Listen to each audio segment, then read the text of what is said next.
Hello বন্ধুরা, আপনারা কেমন আছেন? আজকে আমি এই বিটরুটের রায়তা করবো। এটা একটু নুন দিয়ে ভাপ দিয়ে নিচ্ছি আর বসিয়ে দিয়েছি। আর এখানে একটা জিরে ভাজার গুঁড়ো করব। জিরে ভাজতে দিয়েছি। এবার গ্যাসটাকে অফ। এই যে মিষ্টি দই নিয়েছি, সেই জন্য চিনি মেশাবো না। আর এই সেদ্ধ করা গ্রেটেড বিটরুট, আর এখানে কিছু মশলা মশাবো।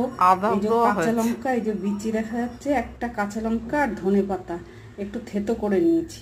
আর এই গোলমরিচ, এই চাট মশলা, এই বিট নুন, আর এই আমচুর পাউডার, আর এইটা জিরে ভাজার গুঁড়ো করে এগুলো সব একসঙ্গে মেশাবো। এই একজনের মতোই করবো, অল্প করে নিয়েছি। গাঢ় হয়ে গেছিল, 2 চামচের মতো মিল্ক মেশে। এই যে রায়তা, বিটরুটের রায়তা তৈরি হয়ে গেছে। আর একবার বলি কি কি মিশিয়েছি।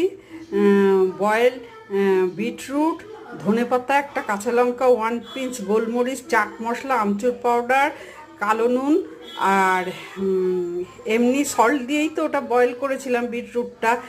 আর কি এইসবই, আমচুর পাউডার, চাট মশলা, এসব, জিরে ভাজার গুঁড়ো, আর গোলমরিচ 1 পিঞ্চ।